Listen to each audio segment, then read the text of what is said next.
have the pleasure to present to you Dr. Martin Luther King, Jr.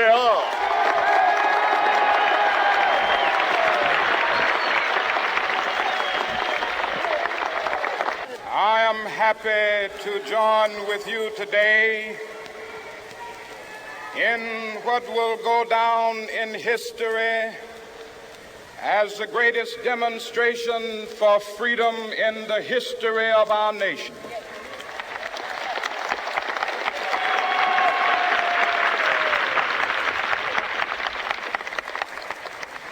Five score years ago, a great American in whose symbolic shadow we stand today signed the Emancipation Proclamation. This momentous decree came as a great beacon light of hope to millions of Negro slaves who had been seared in the flames of withering injustice. It came as a joyous daybreak to end the long night of their captivity. But 100 years later, the Negro still is not free. 100 years later, the life of the Negro is still sadly crippled by the manacles of segregation and the chains of discrimination. 100 years later, the Negro lives on a lonely island of poverty in the midst of a vast ocean of material prosperity. 100 years later, the Negro is still languished in the corners of American society and finds himself in exile in his own land. And so we've come here today to dramatize a shameful condition.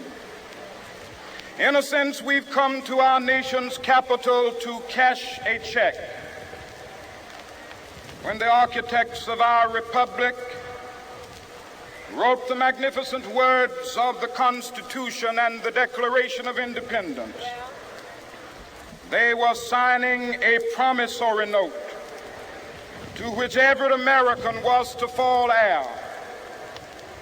This note was a promise that all men, yes, black men as well as white men, would be guaranteed the unalienable rights of life, liberty, and the pursuit of happiness.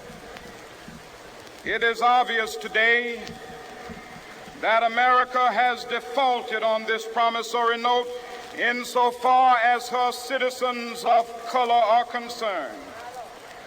Instead of honoring this sacred obligation, America has given the Negro people a bad check, a check which has come back marked insufficient funds.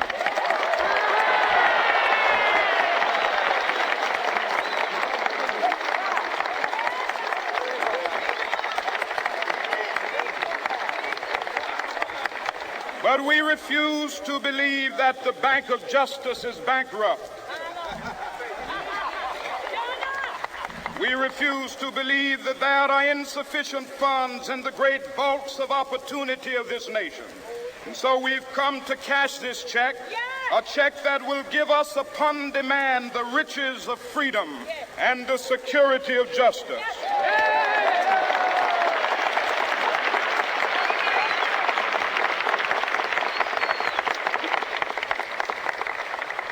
We have also come to this hallowed spot to remind America of the fierce urgency of now. This is no time to engage in the luxury of cooling off or to take the tranquilizing drug of gradualism.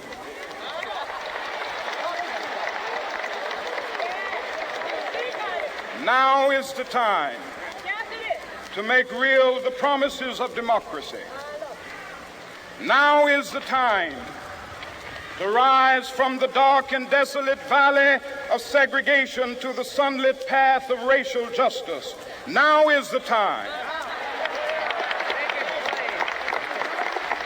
to lift our nation from the quicksands of racial injustice to the solid rock of brotherhood. Now is the time to make justice a reality for all of God's children. It would be fatal for the nation to overlook the urgency of the moment. This sweltering summit of the Negro's legitimate discontent will not pass until that is an invigorating autumn of freedom and equality. 1963 is not an end, but a beginning. Those who hope that the Negro needed to blow off steam and will now be content will have a rude awakening if the nation returns to business as usual.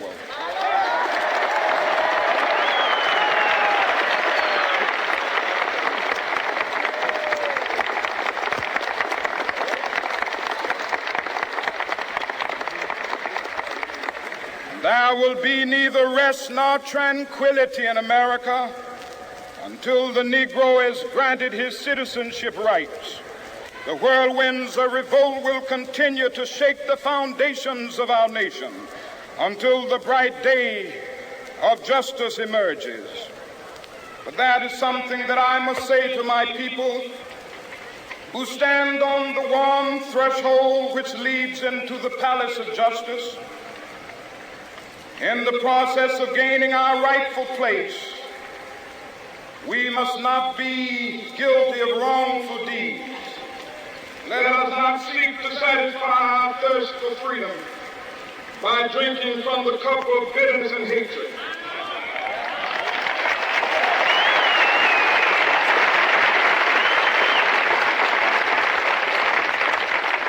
We must forever conduct our struggle on the high plane of dignity and discipline. We must not allow our creative protests to degenerate into physical violence. Again and again, we must rise to the majestic heights of meeting physical force with soul force. The marvelous new militancy which has engulfed the Negro community must not lead us to a distrust of all white people. For many of our white brothers, as evidenced by their presence here today, have come to realize that their destiny is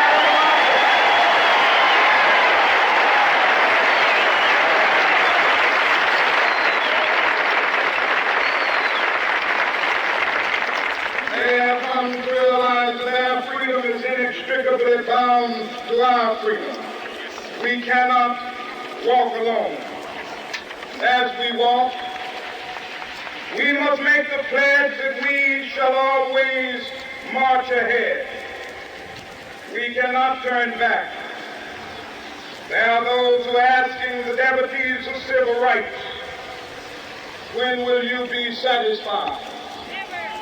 We can never be satisfied as long as the Negro is the victim of the unspeakable horrors of police brutality. We can never be satisfied as long as our body is heavy with the fatigue of travel, cannot gain lodging in the motels of the highways and the hotels of the city.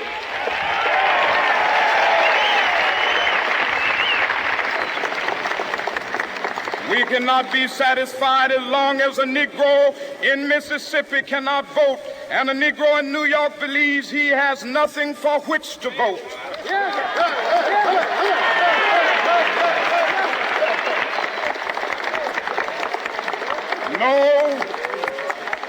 No, we are not satisfied, and we will not be satisfied until justice rolls down like waters and righteousness like a mighty stream.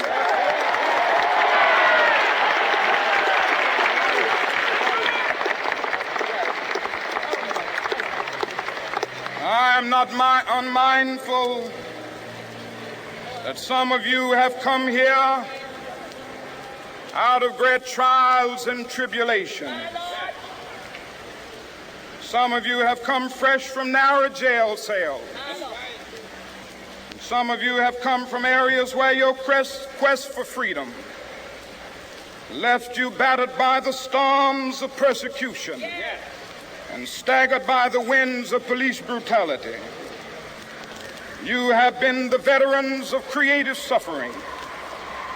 Continue to work with the faith that unearned suffering is redemptive. Go back to Mississippi. Go back to Alabama. Go back to South Carolina. Go back to Georgia. Go back to Louisiana. Go back to the slums and ghettos of our northern cities, knowing that somehow this situation can and will be changed. Let us not wallow in the valley of despair.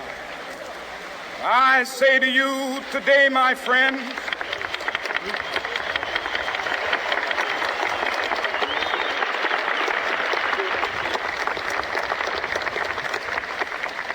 so even though we face the difficulties of today and tomorrow, I still have a dream. It is a dream deeply rooted in the American dream.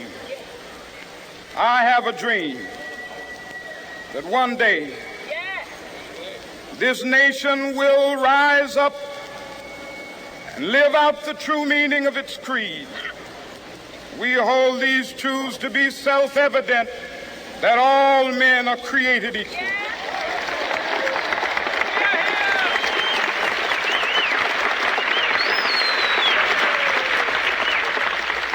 I have a dream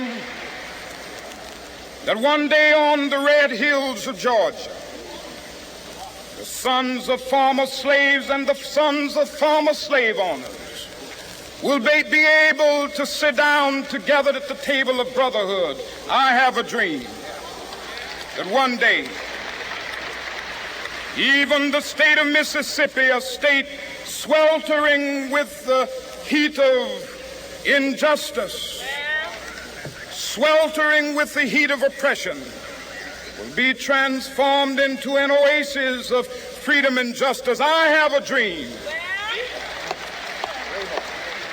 that my 4 little children will one day live in a nation where they will not be judged by the color of their skin, but by the content of their character. I have a dream today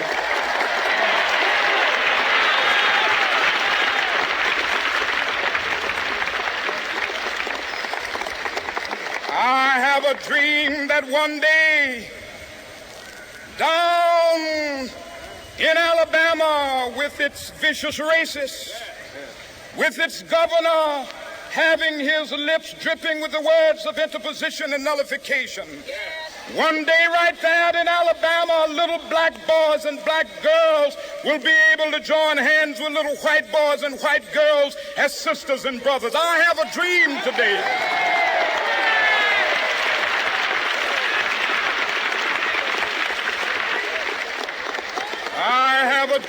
that one day every valley shall be exalted, and every hill and mountain shall be made low. The rough places will be made plain, and the crooked places will be made straight, and the glory of the Lord shall be revealed, and all flesh shall see it together.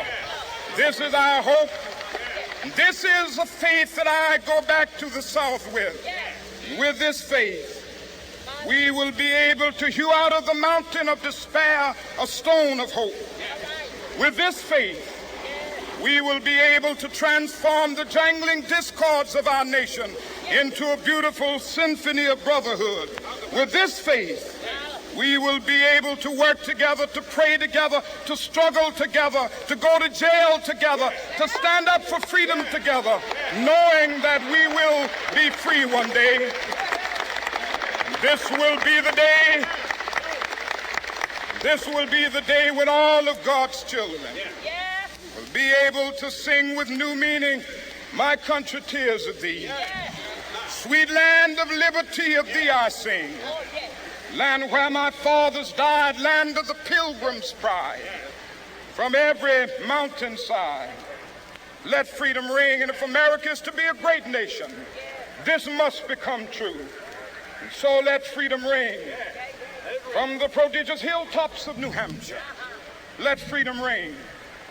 From the mighty mountains of New York, let freedom ring. From the heightening Alleghenies of Pennsylvania, let freedom ring. From the snow-capped Rockies of Colorado, let freedom ring. From the curvaceous slopes of California. But not only that, let freedom ring from Stone Mountain of Georgia. Let freedom ring from Lookout Mountain of Tennessee. Let freedom ring from every hill and molehill of Mississippi, from every mountainside. Let freedom ring, and when this happens, when we allow freedom